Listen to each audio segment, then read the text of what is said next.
Say, folks, you might be wondering why Rebel News went to all the time and trouble and expense of sending Alexa Lavoie and Efren Monsanto all the way to Spain to cover the Moroccan invasion of Ceuta by 60,000 male Muslims, given that, well, there were so many other journalists there. Well, the answer is very simple. And it's this: you just cannot trust the mainstream media to properly cover a story like this. It's simply not in their DNA. And yes, I have the proverbial proof in the pudding.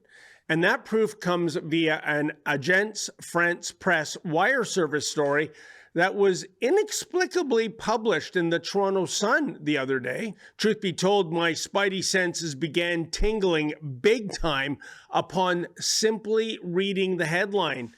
It reads, quote, "Suffering, racism," end quote. Yep, I hadn't even read the lead paragraph of the story, and already I knew exactly where this was going, namely manufactured victimhood. Oh, not for the invaded, but for the invaders. The subhead stated, quote, "Moroccans with broken dreams booted from Spanish enclave," end quote. Oh, boo-hoo. You know, imagine if this so-called journalist was writing a story about a thwarted auto theft. I can see the copy now. Driver experiences broken dream as Mustang is taken away from him. Yeah, but missing from the coverage is the fact that the driver is a car thief and the Mustang doesn't belong to him. But never mind. Let's get right to the pithy prose, shall we? Quote, "As thousands of Moroccans who forced their way into the Spanish enclave of Ceuta last week were returning home, many did so with their dreams broken and newly convinced that reaching Spain wasn't worth the risks," end quote. Dreams? More like a nightmare for the citizens of Ceuta. You know, those law-abiding taxpayers of Spain, but again, never mind. I'll continue. Quote, "Mohamed Niaz, a 23-year-old fruit seller from Tangier, was returning from his second attempt in 5 years at getting to Spain.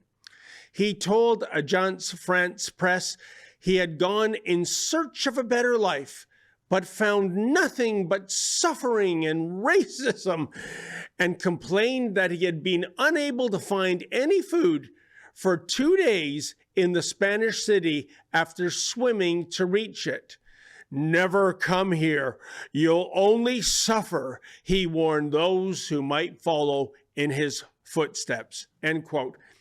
Astonishing. Indeed, as the story proceeds, it is as though Mohamed Niaz, as well as all the other Mohammeds, were passengers on a cruise ship that disembarked at the city, only to experience subpar hospitality and food service.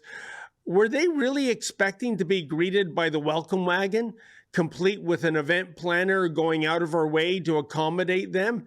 "Hey, chef, get 60,000 bacon burgers on the grill ASAP. Oh, and make sure it's halal, will you?" Unbelievable. But the Mohammedans, almost all of whom appear to be military-age males, aren't tourists. They were invaders violating a sovereign nation. Some of them even screamed Allahu Akbar and assorted other obscenities as they smashed storefront windows and looted small businesses.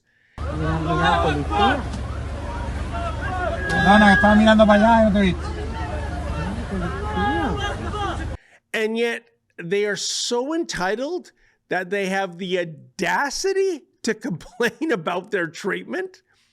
Let's go back to the propaganda piece, or I'm sorry, the news story. Quote, "On Saturday, Moroccan authorities continued to remove people by coach, having begun their efforts the previous evening, taking them back to their homes," end quote.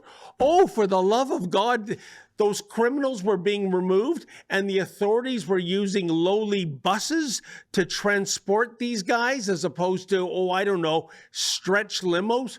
Oh, the humanity. Back to the story. Quote, Niaz, accompanied by a friend, passed through the Moroccan gendarmerie checks on the road to the town of just 70,000 inhabitants without difficulty in a commercial truck. Once on Spanish territory, they were intercepted by Spain's Guardia Civil Gendarmerie at sea, but escaped.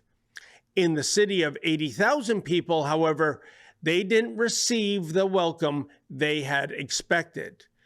Shops were closed and many locals reacted with anger, they said.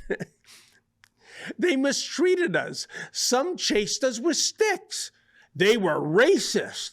I spent the night in a forest. It was hell, end quote. Now, at this point, a question must be directed at Mohamed Niaz, and for that matter, the author of this news item. Are they mentally ill? Citizens do not warmly welcome invaders, never have, never will. And in the case of Niaz and other members of the mob, if they don't know the definition of the word invader, well, here it is. Quote, an invader is a person, group, army, or country that goes into a place by force to take control. It can also mean someone or something that enters a space, body, or system without permission to cause harm, end quote. In other words, an invader is an unwanted and unwelcome guest. One does not embrace unwelcome guests with hospitality. Finally, keep this in mind. Somehow this rubbish found itself in the pages of the Toronto Sun. The Sun supposedly leans right of center. So if this is how the Sun covers the Moroccan invasion, can you possibly imagine the sort of tripe you'd get from The Guardian or the Toronto Star or the CBC? Hey folks, like I said, you can't trust the mainstream media to report on something like a migrant Muslim invasion. That's why we had to go there, but we need your help. It's an expensive trip. The flights alone were $6,000. So if you're able to, kindly go to migrantreports.com. That's migrantreports.com and chip in $1 or $3 so that my colleagues Alexa Lavoie and Efren Monsanto can continue to bring you the truth.